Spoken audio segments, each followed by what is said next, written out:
اعوذ باللہ من الشیطان الرجیم بسم اللہ الرحمن الرحیم۔ ناظرین اکرام، نور ہدایت دینی تعلیم چینل اور گروپ کی جانب سے آپ سب کو السلام علیکم ورحمۃ اللہ وبرکاتہ۔ تو ناظرین اکرام، نور ہدایت دینی تعلیم گروپ میں ایک سوال آیا کہ کیا قربانی کا جانور میں عقیقہ شامل کیا جا سکتا ہے؟ قربانی کے جانور سے عقیقہ بھی دیا جا سکتا ہے؟ تو اس کے بارے میں یہ میرا جواب ہے، جو دارالافتادہ بنوری ٹاؤن کراچی، ان کا فتویٰ نمبر ہے 1509M11435U۔ وہ اس میں لکھتے ہیں کہ بڑے جانور جیسے گائے، بھینس، اونٹ وغیرہ، اس کی قربانی کے ساتھ عقیقہ ہو سکتا ہے، لیکن اگر چھوٹا جانور ہو، بکری، بکرا، دمبا وغیرہ، تو اس میں صرف قربانی ہو سکتی ہے، اس میں عقیقہ بھی مکمل نہیں ہو سکتا ماسوائے بچی کے، کیونکہ عقیقہ میں بچہ کے لیے 2 جانیں اور بچی کے لیے 1 کا قربان کرنا ضروری ہے، اور قربان بھی کرنا کب؟ 7 دن کے اندر۔ اگر کوئی صاحب استطاعت نہیں ہے تو وہ اس کو بعد میں اگر کر سکتا ہے تو وہ اس طریقے سے ہی کر سکتا ہے۔ اگر گائے، بھینس، اونٹ میں وہ شامل ہوتا ہے، اگر لڑکا ہے تو اس کو 2 حصے ہوں گے، اگر لڑکی ہے تو اس کا 1 حصہ ہوگا۔ یہ ہے دارالافتاء مدرسہ ہے بنوری ٹاؤن کراچی میں، یہ ان کا فتویٰ ہے۔ تو اب میں دوسرے مسلک سے بھی آپ کو آگاہ کرتا ہوں کہ وہ اس بارے میں کیا فرماتے ہیں۔ وہ کہتے ہیں کہ ایک جانور قربانی اور عقیقے کی مشترکہ نیت سے ذبح کرنا کفایت نہیں کرے گا، اس لیے عقیقے کے لیے علیحدہ بکری یا بکری ذبح کرے، یہ افضل ہے۔ یہ شیخ ابن عثیمین رحمۃ اللہ علیہ الشرح الممتع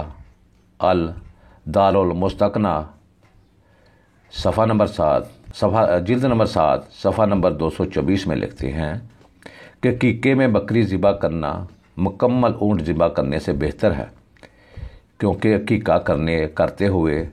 یا عقیقے کے بارے میں حدیث مبارکہ میں صرف بکری کا ذکر ہی ملتا ہے،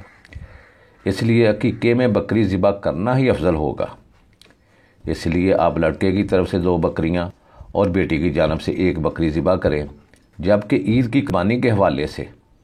1 بکری ذبح کریں گے، جبکہ عید کی قربانی سے حوالے سے آپ کو اختیار ہے، آپ اونٹ، گائے یا بکری ذبح کر لیں۔ عید کی قربانی میں مکمل اونٹ افضل ہے، اس کے بعد مکمل گائے اور پھر بکری۔ اس کے بارے میں تفصیل میں آپ کو اوپر بتا چکا ہوں۔ گائے کا کچھ حصہ عقیقے کی نیت سے اور کچھ حصہ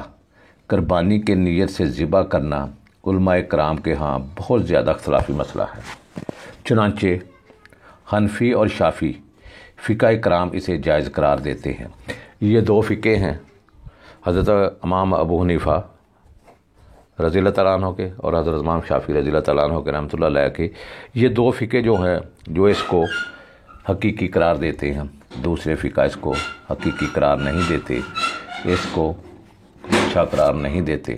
وہ نہیں کہتے کہ عید کے جانور میں عقیقہ کو شامل کیا جائے، جیسے کہ ابن عابدین حنفی رحمۃ اللہ علیہ صورت مسئولہ کے جائز ہونے کے متعلق کہتے ہیں،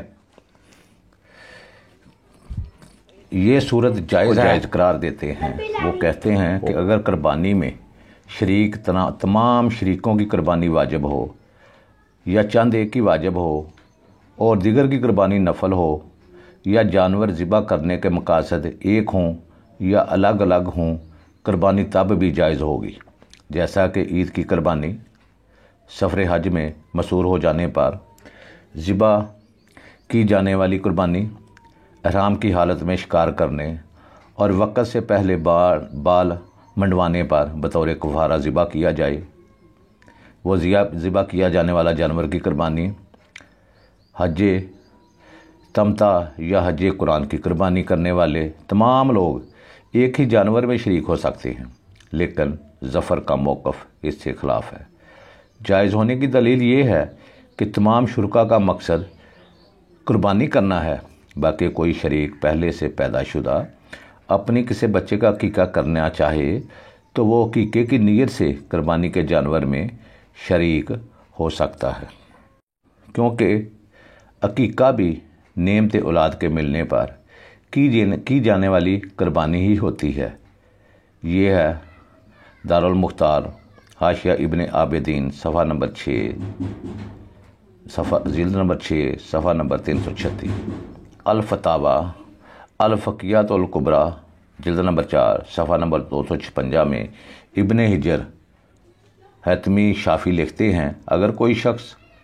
7 مختلف اسباب کی بنا پر ایک گائے یا اونٹ ذبح کر دیتا ہے، مثلا عید کی قربانی، عقیقہ، احرام حالت میں بال کٹوانے کا کفارہ وغیرہ، تو یہ جائز ہوگا۔ اس سے ایک چیز کا دوسری چیز میں داخل ہونا بھی لازم نہیں، کیونکہ گائے اونٹ کی قربانی کا ایک حصہ مکمل ایک قربانی ہوتی ہے، لیکن راجع وقت یہ ہے کہ عقیقے میں شراکت داری جائز نہیں ہے، کیونکہ عقیقے میں شراکت کا ذکر کہیں نہیں ملتا۔ عید کی قربانی کے متعلق شراکت کا ذکر ملتا ہے، ویسے بھی عقیقہ پیدا ہونے والے بچے کی طرف سے فدیہ ہوتا ہے، اس لیے جس طرح بچہ ایک مکمل جان ہے، اسی طرح فدیہ بھی ذبح کیا جانے والا جانور بھی مکمل ہونا چاہیے۔ لہٰذا عقیقے میں مکمل گائے یا مکمل اونٹ یا مکمل بکرا بکری دمبا ذبح کرنا ضروری ہے۔ عثمان رحمۃ اللہ علیہ الشرط الممتع الازاد المستقنع جلد نمبر 7 صفحہ نمبر 428 میں لکھتے ہیں کہ اونٹ یا گائے 7 افراد کی طرف سے قربانی کے لیے کافی ہوتے ہیں، لیکن اس میں عقیقہ کو مستثنیٰ رکھا جائے گا، کیونکہ عقیقے میں مکمل ایک اونٹ ہونا ضروری ہے، لیکن پھر بھی عقیقے میں چھوٹا جانور بکرا بکری ذبح کرنا افضل ہے، کیونکہ عقیقے میں بچے کی جان کا فدیہ دینا ہوتا ہے اور فدیہ مکمل جانور سے ہی ممکن ہے، لہٰذا پوری جان کے بدلے میں پورا جانور ذبح کیا جائے گا۔ اگر ہم یہ کہیں کہ اونٹ کی 7 افراد کی جانب سے قربانی ہوتی ہے، لہٰذا عقیقے میں اونٹ ذبح کرنے سے 7 افراد کا فدیہ ہو جائے گا، اہل علم کہتے ہیں کہ عقیقے میں مکمل جانور کا ہونا ضروری ہے، اس لیے 7واں حصہ عقیقے کے لیے صحیح نہیں ہوگا۔ مثال کے طور پر کسی شخص کوئی 7 بیٹیاں ہوں اور سب کی طرف سے عقیقہ کرنا باقی ہو، تو وہ شخص 7 بیٹیوں کی جانب سے عقیقے کے لیے ایک اونٹ ذبح کر دیتا ہے تو یہ کفایت نہیں کرے گا، لیکن اگر اس طرح 7 بیٹیوں کا عقیقہ نہیں ہوا تو کیا ایک بیٹی کا عقیقہ ہو جائے گا؟ یا ہم یہ کہیں کہ یہ عبادت شرعی طریقے پر نہیں کی گئی، اس لیے یہ گوشت والا جانور شمار ہوگا اور ہر ایک کی طرف سے جانور ذبح کیا جائے گا۔ دوسرا موقف زیادہ بہتر لگتا ہے، یعنی کہ ہم کہیں گے کہ اس طرح کسی ایک لڑکی کی طرف سے بھی عقیقہ نہیں ہوگا، کیونکہ اس کا طریقہ کار شرعی طریقے کے مطابق نہیں تھا، اس لیے شخص کو ہر بیٹی کی طرف سے ایک بکری ذبح کرنا ہوگی اور ذبح شدہ یہ اونٹ اس کی ملکیت ہی رہے گا اور وہ ایسے جو چاہے کرے، اس لیے وہ اس کا گوشت فروخت کر سکتا ہے، کیونکہ یہ بطور عقیقہ ذبح نہیں ہوا۔ یہ ہے مختلف علماء اکرام کے دلائل اور مختلف فقہ کے دلائل۔ حنفی اور شافعی دونوں فقہ اس کو جائز قرار دیتے ہیں، دوسرے اس کو جائز قرار نہیں دیتے۔ تو میں نے یہ تمام فقہوں کے متعلق اس لیے بتایا ہے کہ جو جس مسلک سے ہوگا، جس فقہ سے ہوگا، وہ اس پر عمل کر سکتا ہے، اس کو اسی پر ہی عمل کرنا چاہیے۔ تو یہ تھا میرے اس بھائی کے سوال کا جواب جو اس نے کیا تھا۔ تو میں نے ویڈیو اس لیے بنائی ہے تاکہ میرے تمام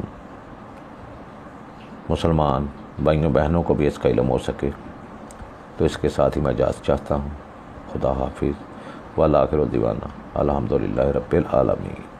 السلام علیکم ورحمۃ اللہ وبرکاتہ۔